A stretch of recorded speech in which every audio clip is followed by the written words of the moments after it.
వ్యవహారంలో చిక్కుముడి వీడటం లేదు. అయితే రాజతరుణ్ తల్లిదండ్రుల ఇంటి ముందు లావణ్య న్యాయ పోరాటానికి సిద్ధమైంది. ఇంటి ముందు దీక్షకు కూర్చోనుంది. ఇదే వ్యవహారంలో రాజతరుణ్ కోర్టుకు వెళ్లనున్నట్లు తెలుస్తుంది.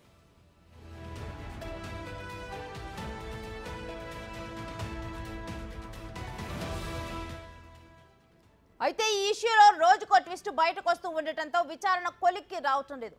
నిన్నటితో అతని విచారణ గడువు ముగిసినా తాను ప్రస్తుతం అందుబాటులో లేనని, విచారణకు హాజరు కాలేనని తన లాయర్ల ద్వారా పోలీసులకు తెలిపారు రాజ్ తరుణ్. అయితే వ్యక్తిగతంగా విచారించాలని పోలీసులు అంటున్నారు. మరోసారి రాజ్ తరుణ్ కి పోలీసులు నోటీసులు ఇచ్చే అవకాశం ఉన్నట్లుగా సమాచారం.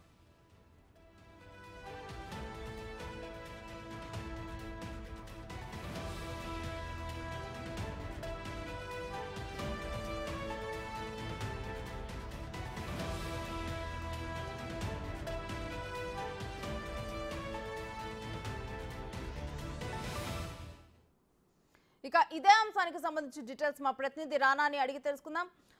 రానా, రాజ్ తరుణ్ ఇంటి ముందు లావణ్య దీక్షకు దిగనుందా?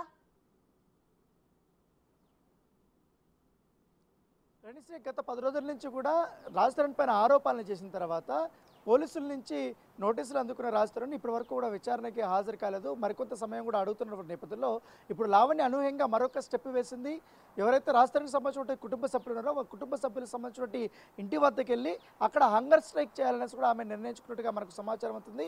అక్కడే ఏమీ తీసుకోకుండా కూడా ఉదయం నుంచి సాయంత్రం వరకు కూడా అక్కడే కూర్చోవాలనేసి కూడా ఆమె డిసైడ్ చేసుకున్నట్టుగా మనకు సమాచారం అవుతుంది. ఎందుకంటే తన భర్త కాపురానికి రావటం లేదనేసి కూడా ఆమె డిమాండ్ చేస్తుంది. ఎందుకంటే భార్యాభర్తల మధ్య అనేక గొడవలు ఉంటాయి, కానీ ఈ రకంగా నన్ను మోసం చేయడం ఏంటి అనేసి కూడా తను, పైగా మేమిద్దరం పెళ్లి చేసుకున్నటువంటి విషయం రాజ్ తరుణ్కి సంబంధించిన తల్లిదండ్రులకు బాగా తెలుసు కాబట్టి వాళ్ళ ఇంటి ముందే నేను హంగర్ స్ట్రైక్ చేయబోతున్నానని కూడా చెప్పడం జరిగింది. దాంతోపాటు ఈ పరిణామాలన్నీ కూడా గమనిస్తున్నటువంటి రాజ్ తరుణ్ లావణ్య చేసినటువంటి అలిగేషన్స్ కానీ, అలాగే మాల్వి మల్హోత్రా పైన చేసినటువంటి అలిగేషన్స్ పైన కానీ ఈ పూర్తి స్థాయిలో అన్నీ కూడా నిరాధారమైనటువంటి అని లాయర్ల వద్ద కూడా ఆయన చెప్పాడుగా తెలుసు. దాని తగ్గట్టుగా ఇప్పటికే విచారణకి హాజరు కాలేని చెప్తున్నప్పటికీ కానీ కొన్ని వ్యక్తిగత కారణాల వల్ల నేను కొన్ని రోజుల పాటు రాలేని చెప్తున్నప్పటికీ పోలీసులు మాత్రం రావాలని చెప్తున్నారు.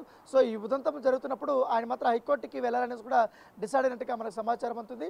అక్కడ క్వాష్ పిటిషన్ కానీ, అలాగే ముందస్తు చర్యలు తీసుకోకుండా జాగ్రత్త తీసుకోవాలనే ఉద్దేశంతో కోర్టు పర్మిషన్ తీసుకోవాలి, అది డైరెక్షన్ పోలీసులకు ఇప్పించేలా కూడా ప్రయత్నాలు చేస్తున్నట్టుగా మనకు సమాచారం అవుతుంది. సో ఏదేమన్నా కానీ ఇప్పుడు మాల్వి మల్హోత్రా పైన కూడా మొన్న ఎవరైతే మాల్వి మల్హోత్రా సంబంధించి మాజీ బాయ్ ఫ్రెండ్ ఎవరైతున్నారో యోగేష్ సంబంధించి తల్లి ఒక వీడియో రిలీజ్ చేసిన తర్వాత అదొక ట్విస్ట్ రూపంలో ఉంది. ఎందుకంటే మాల్వి మల్హోత్రా ఏ విధంగా యోగేష్ని మోసం చేసింది, తను జైలు పాలు ఏ విధంగా చేసింది అనే అంశాన్ని కూడా తెరపైకి తీసుకొచ్చింది. సో ఇప్పుడు మరొకసారి రాజ్ తరుణ్ నోటీసులు, ఇప్పుడు లావణ్య ఇప్పుడు వెళ్ళి రాజ్ తరుణ్ ఇంటి ముందు ధర్నాకి దిగడం, సో ఇవన్నీ చూసుకుంటే ట్విస్ట్ మీద ట్విస్టులు జరుగుతూనే ఉంది. రోజుకొక సరికొత్త అంశంతో ఈ యొక్క పూర్తిగా మ్యాటర్ అంతా కూడా రక్తి కట్టుతున్నటువంటి పరిస్థితి కనపడుతుంది. మరోవైపు ఇటీవల కాలంలో యూట్యూబ్ ఛానల్స్లో కానీ కొన్ని దాంట్లో ఆర్జేగా ఉన్నటువంటి శేఖర్ భాష ఎవరుతున్నారు కొన్ని నిరాధారమైన ఆరోపణలు ఇటువైపు లావణ్య పైన కూడా చేస్తున్నారని తెలిసింది. సో ఆయన చేస్తున్నటువంటి ఆరోపణల పైన కూడా ఆమె ఇవాళ కంప్లైంట్ చేయబోతున్నట్టుగా మనకు సమాచారం. శేఖర్ భాష కూడా ఒక అమ్మాయిని ఇట్లా మోసం చేశాడనే అంశాన్ని కూడా ఆమె తెరపైకి తీసుకురాబోతున్నట్టుగా మనకు తెలుస్తుంది. దానికి సంబంధించిన ఎవిడెన్స్తో పాటు ఇవాళ పోలీస్ స్టేషన్లో శేఖర్ భాష పైన కేసు పెట్టి తర్వాత రాజ్ తరుణ్ ఇంటి ముందు ధర్నాకు కూర్చోబోతున్నట్టుగా మనకు తెలుస్తుంది. రేణుశ్రీ, అయితే మరోసారి ఇటు రాజ్ తరుణ్కి నోటీసులు అందే అవకాశం ఉందా?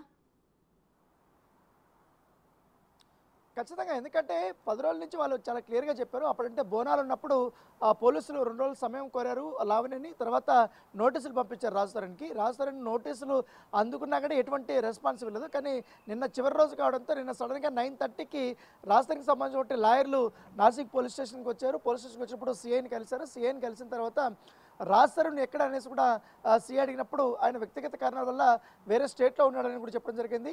కానీ ఈ కేసు తీవ్రత దృష్ట్యా ఖచ్చితంగా కూడా ఆయన ఫిజికల్గా వచ్చి హాజరు కావాల్సిందే, ఆయన స్టేట్మెంట్ మేము వీడియో రూపంలో రికార్డ్ చేయాల్సిందనేసి కూడా లాయర్కి చెప్పారు. సో మీరు ఇచ్చే సంజాయిషి ఇక్కడ మేము తీసుకోమనేసి కూడా వారు చెప్పినటువంటి పరిస్థితి కాబట్టి సో వారు కూడా